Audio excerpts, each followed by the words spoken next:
3 decades ago, Mighty Morphin Power Rangers captured my imagination. Like many of my fellow 90s kids, I watched after school, joined the official fan club, and of course, collected the toys. Eventually, I put those toys away, but the flame of my Power Rangers fandom never died. Now, in this milestone 30th anniversary year, I am re-examining the show, its legacy, and the tale of its most legendary ranger across media. It's time to get back to action. Welcome to a special bonus episode of Summoning the ZORDS, a Power Rangers fan journey. I'm your host, Anthony Desiato. Joining me to make a special announcement and also to discuss Power Rangers Live, aka the World Tour live on stage, is my buddy, first-time guest, Ralph Puma. Welcome.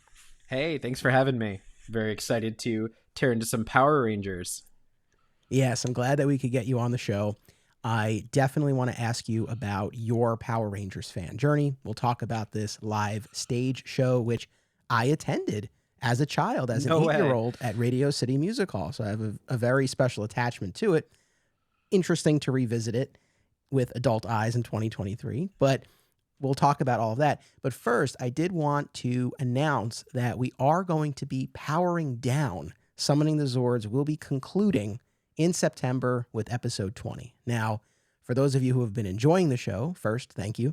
And second, this might seem like disappointing news, but it was always my intention for this podcast to be a limited run. I just didn't know how many episodes it would end up being. And as I was mapping out what will now be the final episodes, I realized that by the end of episode 20, will have covered everything that I wanted to in terms of charting my Power Rangers fan journey.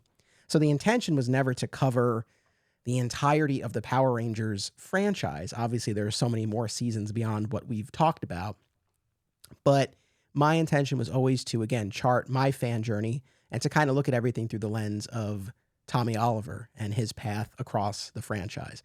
And by the time we finish episode 20, we'll have done all of that. So I just wanted to give everyone a heads up in this special bonus episode that we are winding down. After this episode, we have 3 episodes left.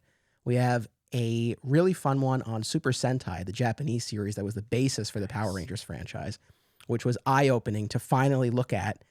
I watched multiple episodes for the first time after all these decades. And we will also do an episode on Power Rangers Turbo, both the movie as well as selections from the Turbo season, which will also be new for me. And then we'll wrap things up with a special episode looking at the legacy of Tommy Oliver across Dino Thunder, some of the reunion episodes, and the Soul of the Dragon original graphic novel. And that will kind of bring us home by the time we get to episode 20. So 3 episodes to go. I hope everybody keeps tuning in. And again, Ralph, I'm glad that we could get you on here before we power down and sign off. I know, I was such a big Power Rangers fan, but you're already past where I had stopped watching. So I was like listening and I thought I had made it to Turbo and I thought I had gotten that far along, but I didn't even make it to the second Pink Ranger.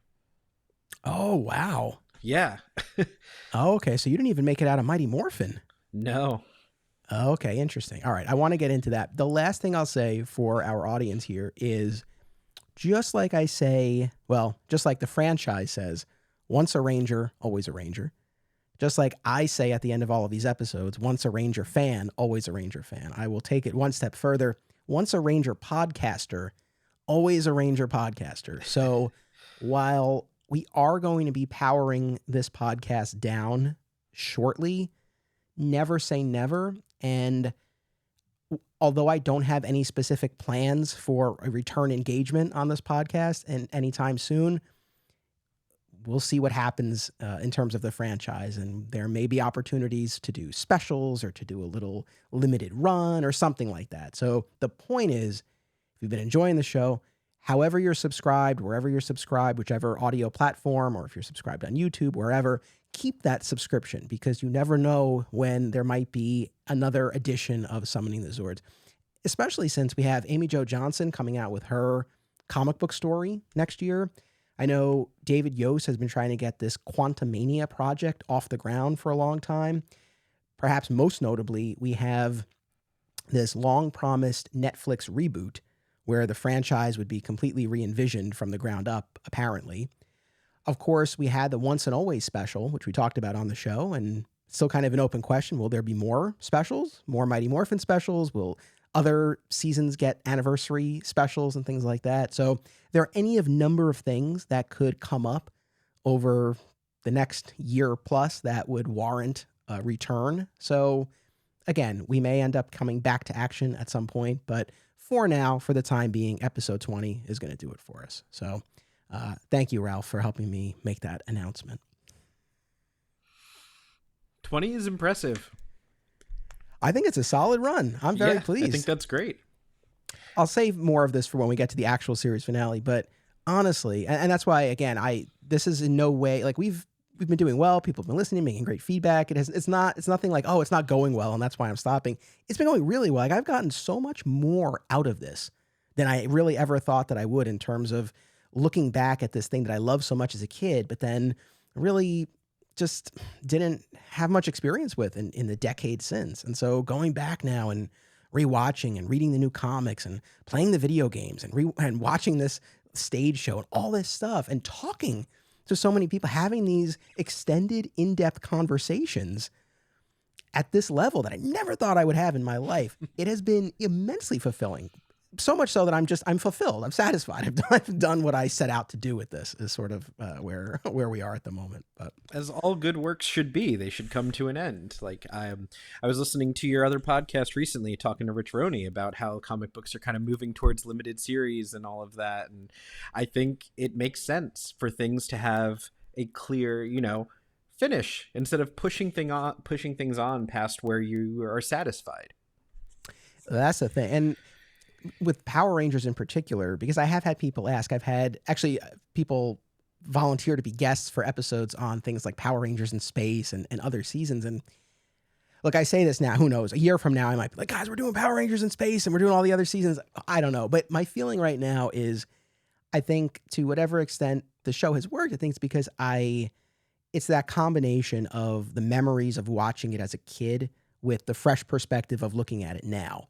And so to kind of venture beyond where I got as a kid and get into space and SPD and Lightspeed Rescue and Time Force and all these other seasons that I have no connection to, I don't know that I would be able to bring to those discussions what I've been able to bring to the other ones. And so I don't know that I even want to attempt that. I guess that's sort of where I am. And again, if anything ever changes and my interest is so piqued that I'm like, I have to delve into this, we may do that, but for now, this will bring us home. All right, enough of that.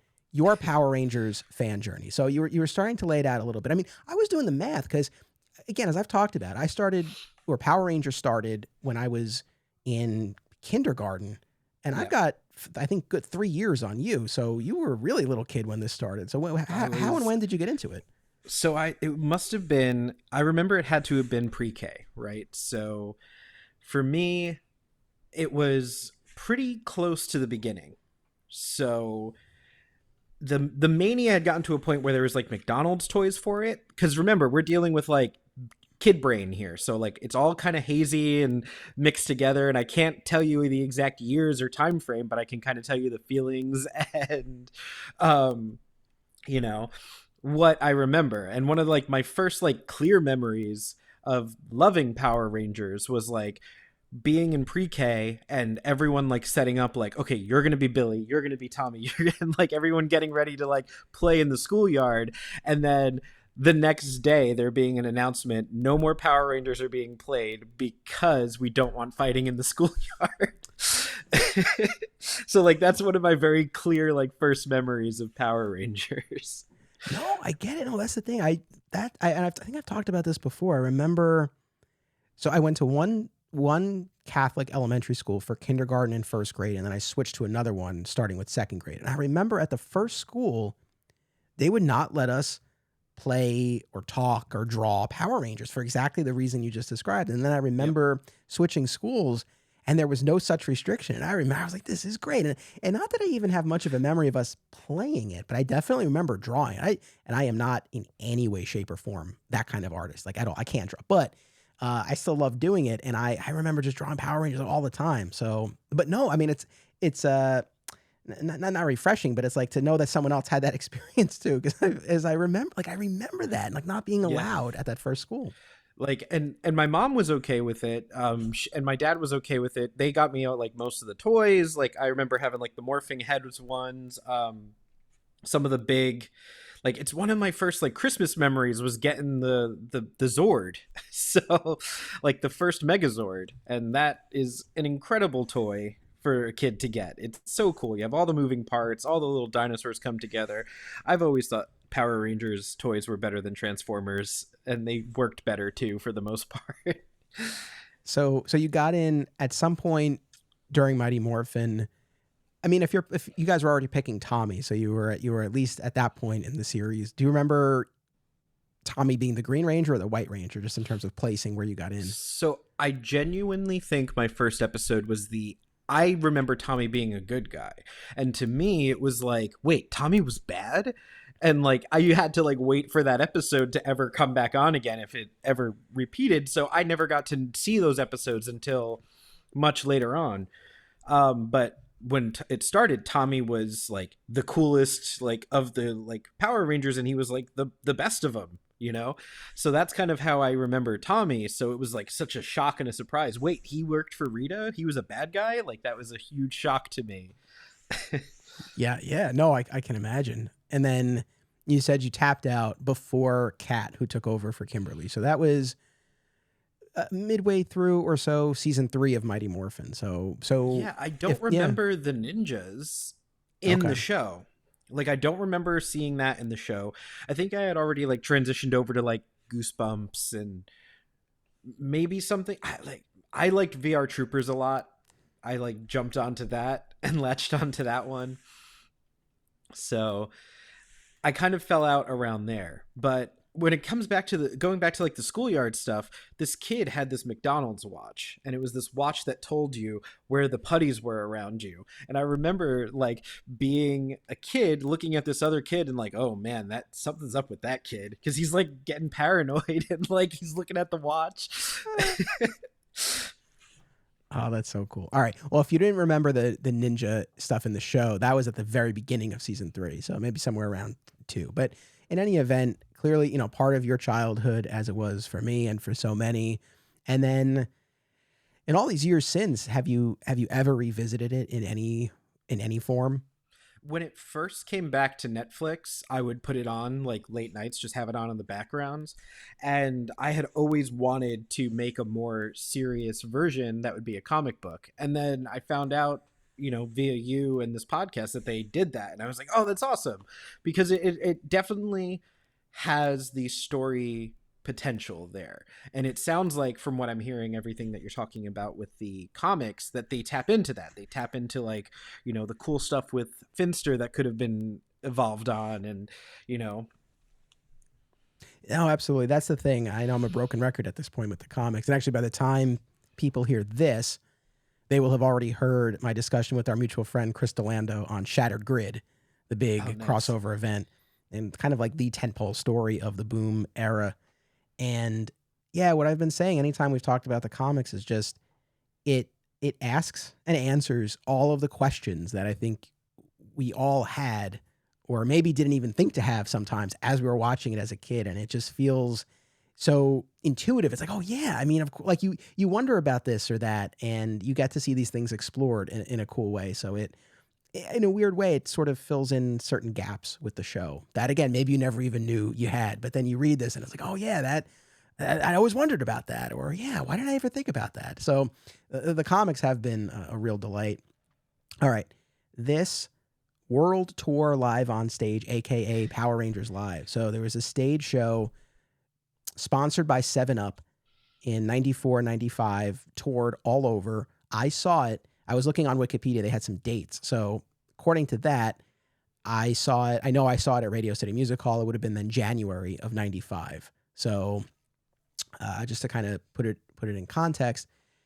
And this is available. They put it out on a VHS tape first, you know, a while back. And then thankfully, they've also now put it out on the DVD sets as a bonus feature. And that's how I watched it. It is also floating around on YouTube, which is where I directed you. So this thing is available to watch if anyone hasn't seen it. Did you, before I asked you about this, did you even know this existed? I think I did. I don't recall if I don't I feel like I would recall if I went to it. I definitely went to like all those stage shows that they used to have. Like I remember going to like Sesame Street Live, and I remember going to what was that Wienerville. Do you remember Wienerville on Nickelodeon? It was like this weird like comedy show. It was like on like after Double Dare and whatnot. Anyway, it was just there were all of those stage shows that would where they were popping up in the early '90s, the TMNT ones and things like that. But I was aware of it, but I didn't know it was as big as this as when I saw this VHS of it. It's crazy. It was huge. The production was massive. Yeah, I guess the main reasons I wanted to have you for this one, I wanted to have the opportunity to talk to you about your Power Rangers experience. And you and your family have been involved in various stage productions at various levels over the years. So I thought it would be cool to get your perspective in particular, just based on whatever you're able to glean watching this with respect to how they were able to put this together. In terms of just sort of the personal component, again, I went to this. I do remember going. I'd be lying if I said I had the most vivid, specific memories, but I definitely remember being there. I remember seeing we'll talk about this, but obviously the actors who play the characters on the television show were not there on stage, but we do see them briefly via a video appearance on the screen on the stage. And I remember that. And I feel like maybe it was kind of the sweet spot. Like I was still young enough that I was buying into what they were selling us here, this illusion about the Power Rangers being there. But I was old enough that I was making the connection of like, oh, wait, they're on the screen. So it's like they're not actually here. Like I was piecing that together. I do kind of remember that. I was asking my mom because she was the one who took me. And we were talking recently and I was like, I'm doing an episode on this. I'm like, she remembers us going. Really didn't remember much else beyond that, other than the main thing she kept saying was that she was mostly watching me during the thing and seeing how much I was enjoying it. And now as a parent myself, as I talk about all the time, like I can definitely identify with that. There are a lot of things we've done with our son. We've gone to Sesame Place a bunch of times. We went when they did a Halloween show and Cookie Monster's doing this whole thing. And it's like, yeah, I'm watching that, but mostly I'm watching my son and seeing him enjoy it. So, that was kind of her main memory of it. But yeah, I mean, I went. It was such a part of just that mania and that moment of being a fan at that time. And it was just like we've talked about the show, obviously the show, but the toys, the movie, the video games, this. It was just another instance of the McDonald's toys, right? It just kind of being everywhere, and it was so huge, and it was just another way to kind of explore and celebrate it. So I just remember it being a very joyful, celebratory thing. It was exciting to be able to go. And I am grateful that it is available, right, on the DVD, on YouTube, because not that I thought it didn't actually exist, but it's one of those things like you see it as a kid, you have like a kind of a hazy memory of it. And it's always like, what the hell was that actually that I saw? And now to be able to actually watch it, it's like, oh, like that's what it was. And, things are coming back and stuff. So I am grateful that it's out there, that we can actually look back on it now. Yeah, it was really cool to see. And like right off the bat, it hits you with like that VHS music, but then they like slowly slide in the Power Rangers theme. Like it was so of its time, this whole production. Yeah, it was. Plot wise, there's not really that much to kind of break down, but the setup for this is that Lord Zedd has set up a base of operations on Earth in whichever city you happen to be seeing the stage show, and that's kind of the gist of it. And so he set up this base of operations not on the moon but on Earth, and creates this fire monster Lumintar. And Zedd's whole plan is to cause destruction and chaos in the city and draw out the Rangers and abduct them 2 at a time. He's very specific, 2 at a time, and that's how he's going to systematically dismantle the Power Ranger team. And so we kind of go from there. Yeah. What so these 2 aliens arrive right at the beginning. Do they just disappear after that? Did you I feel like I didn't see them again. That to me was the biggest head scratcher of this, because there's this whole business at the beginning about this energy source that's coming towards Earth. And again, it seems like Zedd's already set up there. So it seems like what everyone is kind of looking at is is the ship, I suppose, of these two aliens who then go to the gates of Zed's fortress. After a And very long walk. It is quite yes, the slow walk that they take up to that fortress. yeah, they've got these long heads, and they talk to Zed. They want to learn his evil ways.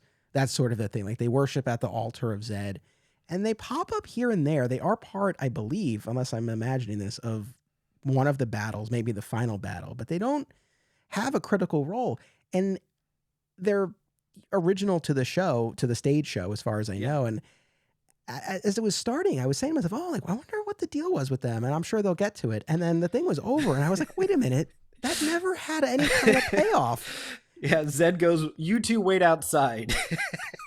That was like the extent of their story.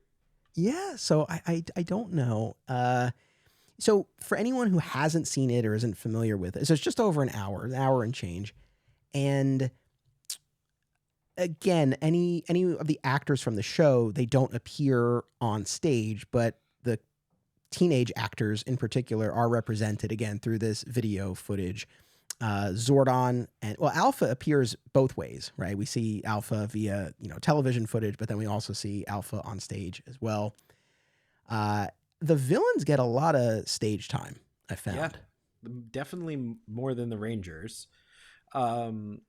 It was really cool to watch the cameras go to the audience, because you would see that these you could see how rabid and into it these kids were. When the putties arrived, there were kids with sheer terror on their faces. And when they're doing their silly dance around Alpha, kids are screaming you've got to do something. They're there behind you. They true genuine fear.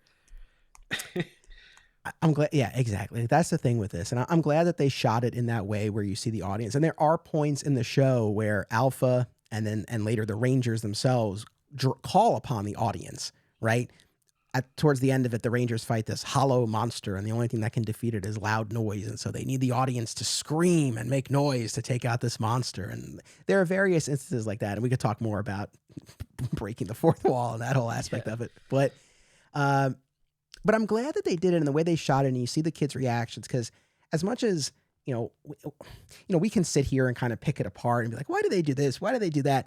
But when you look at the reactions, and again, I can go back to my memory of being a kid, and I can attest to that. It's like the kids who are watching this, the kids who this was made for, were all in on this. So I didn't see any eye roll face. And I mean, you get to pick your footage, right? So you pick the best that you have, but every shot of that they showed of a kid, that kid was like, this is real, this is happening. And that was incredible to see.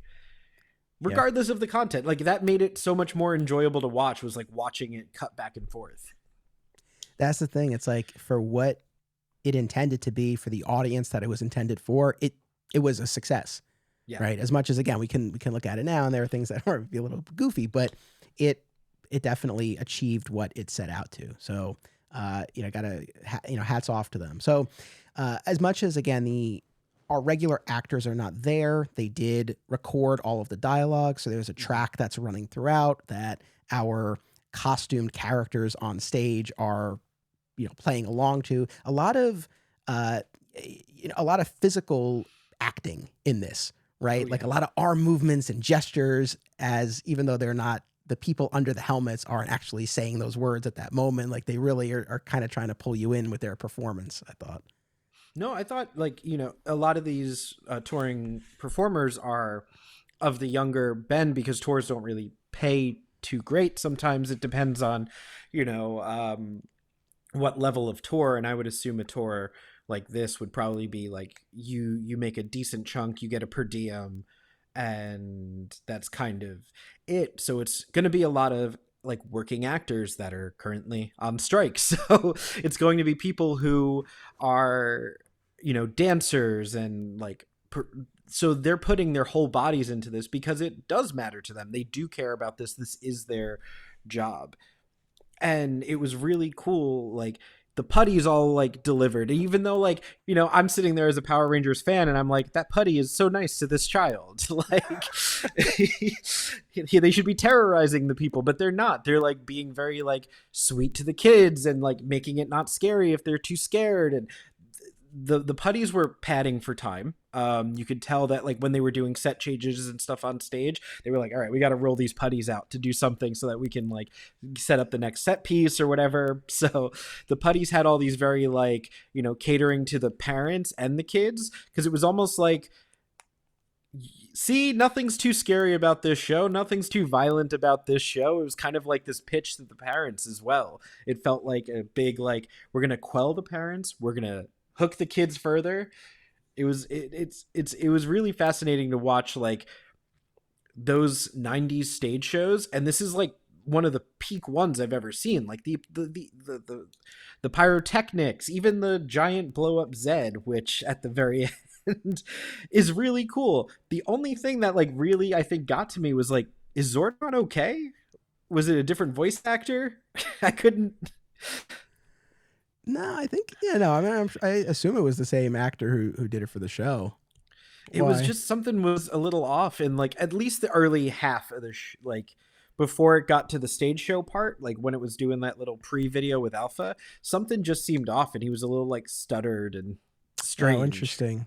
Yeah, I don't know. I mean, it is funny because when you watch that, the footage from the television show that the audience is seeing on the screen of Zordon and Alpha, I mean, they cobble that together from all sorts of episodes. There's one shot where you clearly see Zach's arm behind Alpha, and it's like, come on, guys, like there was no other footage you could grab where Alpha's by himself. But you know, again, you go along with it, and in the moment, I'm sure no one really noticed. But yeah, the putties did get a lot of play. I mean, they do like an interpretive dance at one point. Oh, it's again, I think definitely you know, served the function that you described. You know, in terms of the villains, so of course Zed is our main baddie. He creates this new monster, this fire monster that I believe is original to the stage show. Of course, Goldar is there, Squat and Babu, no Finster, and we do have Rita. A very different, well, not totally different, but an altered take on Rita. The look is definitely different than what we're used to from the show. It's really different, but I think the performer was fantastic. Like if I was a kid, like that would be Rita wearing a different kind of costume. I bought her as Rita, you know? Yeah, I mean, look, as long as you have that Barbara Goodson voice, that gets you most of the way there. Yeah. But the thing that I guess was most, I don't want to say off-putting, but it's like, again, knowing the show, right, as well as I do, especially at this point, the Zed Rita dynamic, she really was played as more of an underling along the same lines of like Goldar and Squat and Babu, not what we had come to know from the show, where yes, when Zed initially arrived, he banished her, but then when she returned, she put him under this love spell. They got married, and then they were partners, and it was very much this kind of like wacky family dynamic as they moved forward with the franchise. But here, she's really the underling, and Zed really seems to have no time or patience for her. It was a bit, you know, on the abusive side, I would say. My first note here is cover this witch, and then they proceed to put a sheet over her. Yeah, I mean, like they string her up, they throw her to the moon. It's yeah, I know. Again, as you look at it through a modern lens, it's like not the best, but it's more even putting that aside. It's again just the dynamic was again just a little surprising given what the show had set up. Nothing crazy, but it was just like Goldar seemed to be above Rita. I would even say the way that it was presented. Yeah, I know, which is like I would be curious to know what went into that, because Rita obviously is the first big bad of the show that we all came to know, right? And then yeah, she's gone for a while, then she comes back, but then it's Zed and Rita hand in hand. So to kind of reconfigure it in that way where she's more of this underling, it's just a little bit of a curious choice. But her role and yes, that purple garb was definitely, you know, just took me a beat to be like, okay, I gotta go along with this. Yeah. Who was it? I love that all of the videos of the news that they showed, they would never specify the city. Like they didn't record like separate tracks. They were just like, it's coming to our city. I know. I know at the beginning I was like, oh, that's cool. Like they're going to throw in the name of that city. It's like, no. No, they're just our city. That's it.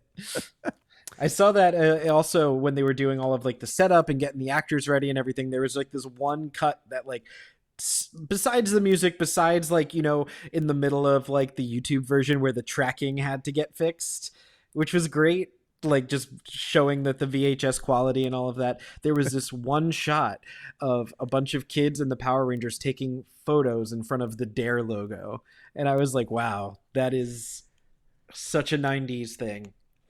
Yeah, that takes you back for sure.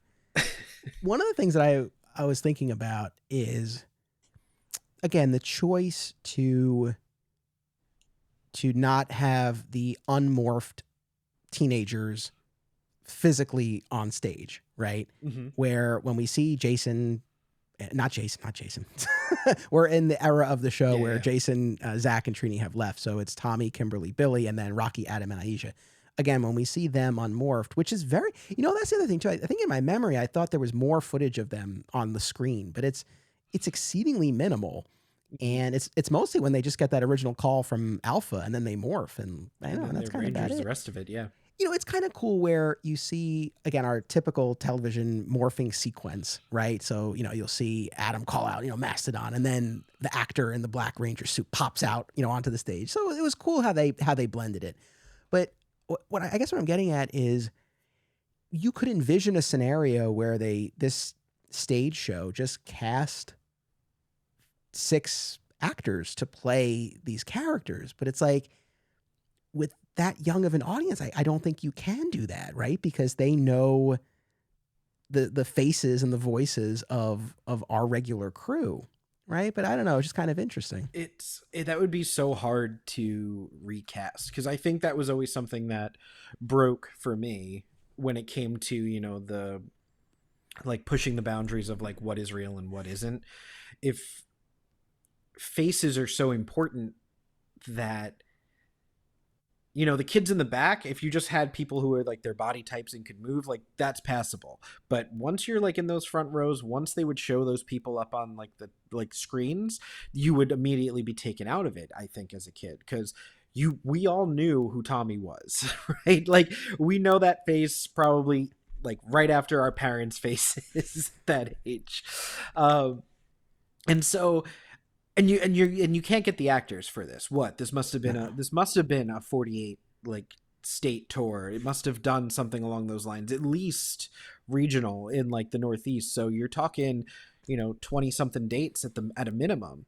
So to film a TV show that I think the seasons were 24 episodes or so. What were the seasons? If like, not longer, double or triple that. Yeah. Yeah. So like you have like your seasons are that long to have to then do a stage show, which is grueling. It's like it's more work. Like being on the road as a musician, it's hard enough as it is. You don't get to see, you know, family stuff like that. It's fun.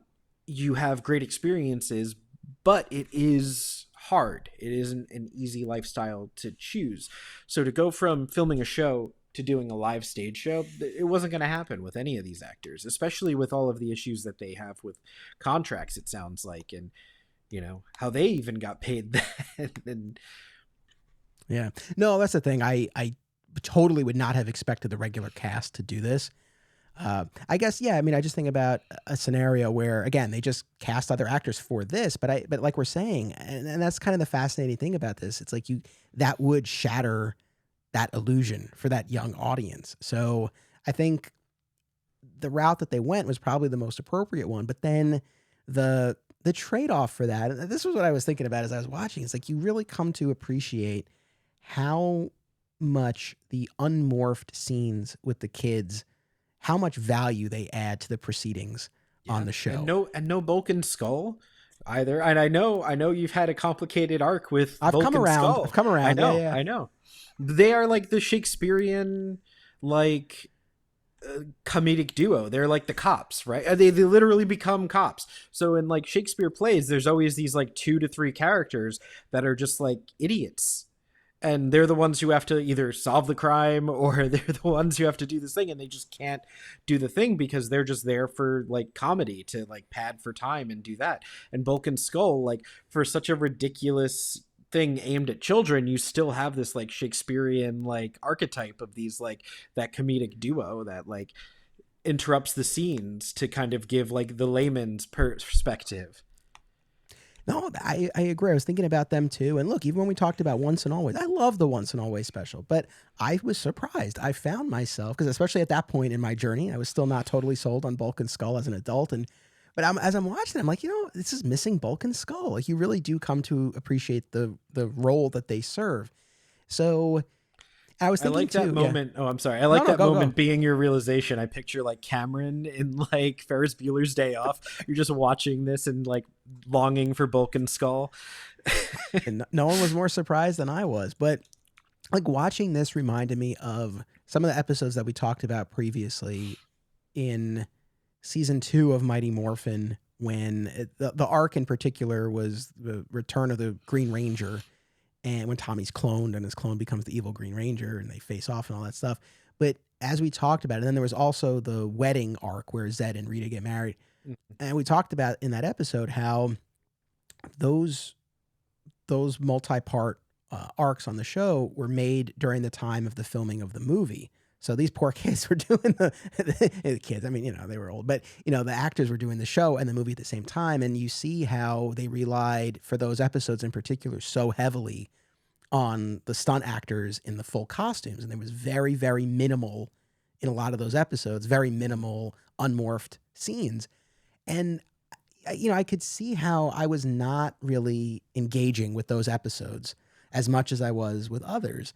And that's kind of what I had in my head as I was watching this, where again, it doesn't take a lot, but just seeing the team unmorphed, whatever problem of the week they happen to be dealing with, that's going to thematically tie into the villain that they're fighting or whatever the case may be.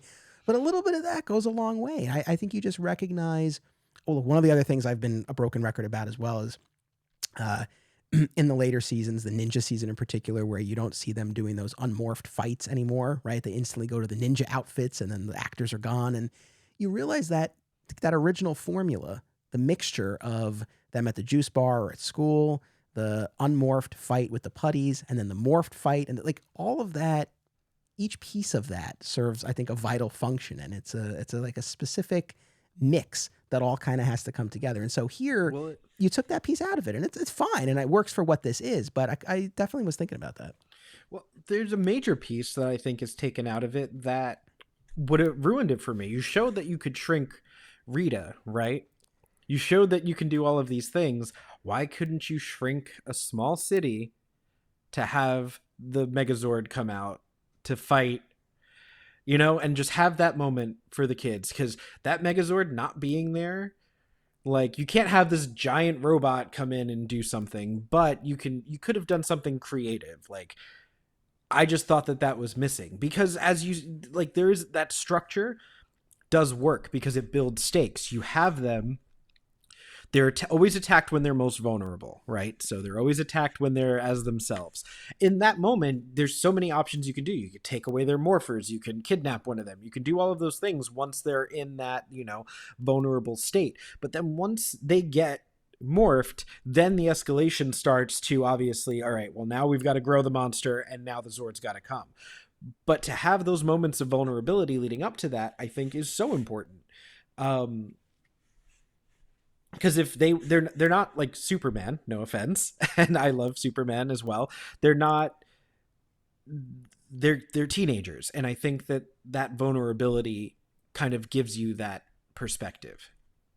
No, well said. I'm so glad you brought up the Zord, because I was about to ask you about that. That was one of the other big things where this drove me nuts. So the Zords are represented, but solely via that video footage that we've been talking about. And the thing that drove me nuts about it was exactly to your point. I'm not expecting them to create a robot, but you can, again, create some tiny buildings on the stage and bring out someone in a Zord costume. And the thing that really drives me nuts is that's all the Zord footage is from Super Sentai. They're guys in suits. with the miniature cities, and they're fighting and shot at an angle where it looks like they're bigger and all that stuff, and it works. So I feel like they could have, and I wouldn't even expect them to do the individual Zords or the forming of the Megas. None of that stuff. You can just bring out a Megazord suit. Yeah, that's it.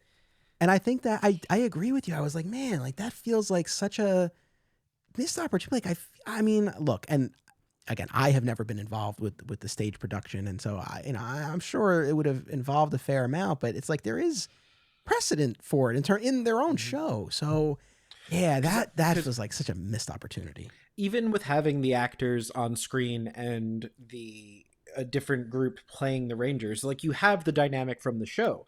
Technically, it is like the actors are there.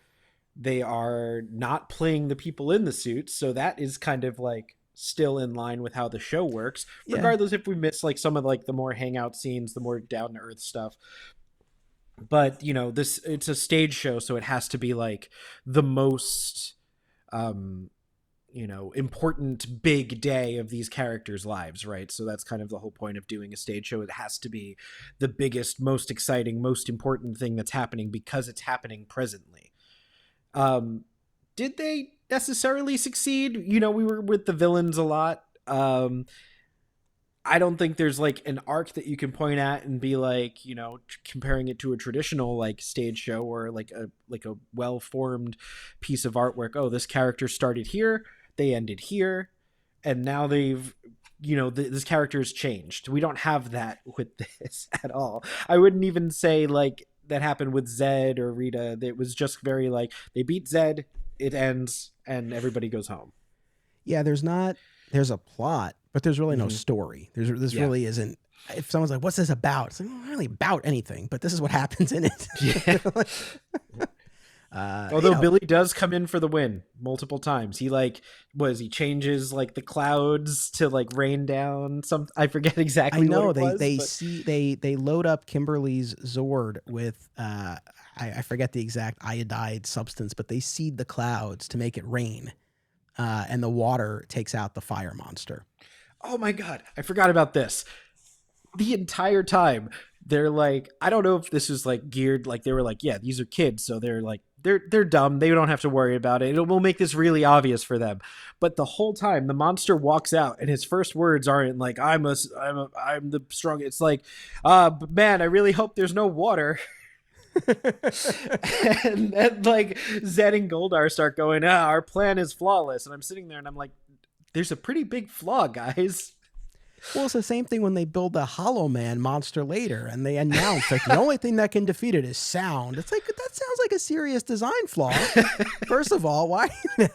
Again, look, we say this all in good fun. It's fine, and again, the TV show itself, there's certainly plenty of instances where we're kind of chuckling or scratching our heads or whatever. But yeah, especially egregious here. I just couldn't believe he was like, man, I really hope there's no water down on this planet that's like mostly water. Mostly water. Maybe this inspired M. Night Shyamalan for Signs. Maybe he was there. He's like, that's the thing. That's the twist. That's the thing. Do you know what really bumped me was, so Zach, I keep going to the original Rangers. Adam and Aisha are captured. Oh, dude. What did they do into those characters? Like I liked both of them as a kid. Tommy was fine. I always thought I didn't like Tommy as much as other people my age or older kids. I'm not Tommy. I meant Jason. Sorry. I liked Tommy, but then I really liked Rocky, Adam, and Aisha because I felt like they came in and I grew with them. Yeah. No, I've always had a soft spot for Rocky, Adam, and Aisha, but so. Adam and Aisha are placed in cages, and Zed transforms them first into monkeys and then into cockatoos. Yeah. And absurdity aside, and I know he's this wizard and he's creating monsters and stuff like that, and I know I'm overthinking this, but at the same time, I'm sitting there, I'm like, wait a minute. You could just turn these Rangers into whatever you want? Yeah. How is this ever even a battle? Why don't you if you have that level of power, just turn them into flies and you're done. I don't know. Maybe there's stuff in the comics that I haven't read that but Zed is terrifying. To me, Lord Zed is almost like elder god level of power. But in the show, in this stage show, and anything we've ever seen of Lord Zed, he is just utterly a failure. Yeah. But there's something there that like the character just like brings out like this like almost like Hellraiser terror. Yeah, I mean, it's a pretty intimidating look and that voice, and it just kind of all has that effect. And you go back to that first introduction on the show, where he arrives on the moon and the throne turns around, you got a snake Yeah. crawling all over him. I mean, that was pretty badass. Oh, kind of along those lines, I know we talked about Rita, the other monsters, Zed and Goldar, they they definitely look far more in line with what we know from the show, but modified. You can clearly tell it's not like, oh, the show loaned them these costumes, right? Like they Yeah, are no. new costumes. How did you feel they stacked up? No, I thought they did pretty good. The Zed one I think was missing some of the sinewyiness, but that wasn't like missed, and you wouldn't see that necessarily via stage. The Rita one was just a strange choice. It was just like this bright purple outfit. That's the only one I think watching everybody that I caught anything from. I also don't like the what is his what is the name of it? Lion. What's the Oh, lion's name again? oh, I just said it, and I no, know. no, Lanatar. That's not it. Yeah, Something it's like that. something yeah. But like his outfit was very like it didn't match with a lot of stuff on the show. I felt like it was too like glamorous almost, I guess is the word. It was very bright and looked kind of like a school mascot but in like alien like silver like Mars 2112 outfit. Gotcha. Yeah, it's funny. Like we were saying, as far as the actors here, again, in fairness, it is their voices, and like you said, it is just like the show, where Yeah. once they're morphed, it's not actually those actors under there, but you still hear the voices, and certainly having the familiarity of the voices, I think that definitely creates that connection point. Uh, for some reason, in my head, I thought this would before I sat down to rewatch it. I don't think I thought it was a full blown musical, but I definitely thought there was more of some sort of musical component. Obviously, that's not Mhm. the case. So they do play the music from the show, which is cool. Yeah. But yeah, no, it's really just action. Is that the so the songs that they were using, was that the band that like the theme song is from? Were they using like more music from them? Because there were like these songs that kind of like match the moment when so like when the Rangers were fighting the putties for the first time, there was like a real song playing, and it sounded like the band that opens the show. Yeah, I mean, and I think later on there's the "I Will Win" song. I'm not going to attempt to Yeah, sing that's it, the but one. Yep. that's the Ron Wasserman, like that's the soundtrack to the show, and they use that a bunch of times, and Oh, so okay. I didn't yeah. know that one. Yeah. Yeah, I mean, I don't know to what extent they create anything unique for the stage show, but definitely, I think the pieces that stood out the most are definitely from the television show. So I don't know. I mean, I guess your perspective, your background, and just to uh, give context for this. I guess the last thing that I saw you in, and this is now going back a good few years. What year was this that you did American Idiot? Oh God. I did American Idiot. I think it was 2016. Oh, is that? 2016. No, maybe 2015. Like 2015, 2016. Oh, is that long ago? Yeah, Yeah. and where was that again? It was in Westchester, Uh, but Irvington. Yeah. Irvington. Yeah. No, that was cool. I mean, I love that Green Day album. Who doesn't? And I had never gotten the chance to see it on Broadway, and so to be able to see it and support you, and it was Yeah. awesome. Uh, so yeah, I mean, I'm just curious your experience with stage shows. Was there anything else about this, either positive or negative, that just stood out to you? I mean, it is huge. Like they change like they have these big like, the curtain basically like set pieces that they can pull open and close or, rise, but they're pretty detailed looking. And the pyrotechnics is Oop, why is Siri starting? I don't know what That's the heck okay. that was about. Did All I good. say anything that sounded like that? I don't know. Anyway, uh but the costuming was great. To have to keep those like, clean and sprayed after every performance when they're moving. Everybody on like, even those aliens, as I said, that walk was a long time, but they were making those like major walk moves as they were going. Like, everything was heightened performance wise. And I think it was believable, and you could see it in the kids. Like, if there was anything wrong, those kids would immediately have, like, from beginning to end, I didn't see anyone say or look like, they weren't into it from the kids' perspective, at least. And I think that's successful. I mean, it was an arena. It was massive. When they like zoomed out, like, that place was packed. Yeah, no, absolutely. Absolutely. No, again, it's like, as much as we can sit here and be like, oh, we wanted an emotional through line across this thing. It's like, no, but that's not what it was built for. And what it was built for, I think it succeeded really well. And I'm grateful to my parents and my mom in particular for bringing me. Like, I'm glad I had the opportunity to go and that I have this memory of it. I doing this podcast now, I probably would have watched it and probably would have done an episode on it, but it definitely meant more to me because I know that I was there. And I have that memory. And like I said, just another part of how we experience this franchise. So it's this cool thing. I mean, I would say for anyone listening to this, if you've never watched it, again, if you have the DVDs, pop it in or go on YouTube. And even if you don't watch the whole thing, well, watch some of it. I won't lie. I felt the hour plus, like I felt it, and that's why I had even texted you. I was like, if you want to watch it at like 2 or 3 times the speed or jump around, it's fine. Cause it did feel like a little bit of a slog, but again, I'm an adult watching it now. It's as much as the show itself, the TV show, that still engages me. And most of the ones that I've watched, this was again, really even more so, I think, aimed for that little kid audience, but still fun. That giant Zed blow up was cool. Like, I know it was very obviously just a like thing that they inflated and it just sat there, but it was still very cool. And I'm sure it's out there somewhere, if not deteriorated in like a garage or something. And you know what they could have done? I was sitting here thinking about it. You have that giant Zed blow up. That's when you bring out the Megazord. So right? You have that, like, for scale, you have this giant Lord Zed that's even bigger than the Megazord. That would have blown kids' minds. I know. That would have been cool. That definitely would have been cool. Any other final thoughts on Power Rangers Live? Not that I could think of. Yeah. It was fun. Again, it was fun to revisit, mostly to just sort of crystallize that vague memory that I had. Like, now I've actually seen it and yeah, it's like amazing that it exists, but it's out there. And you know what's weird? I was just reading on, I was just like Wikipedia, but this tracks with watching the credits. We don't know who played which character because when you look at the cast list at the end, it's just names.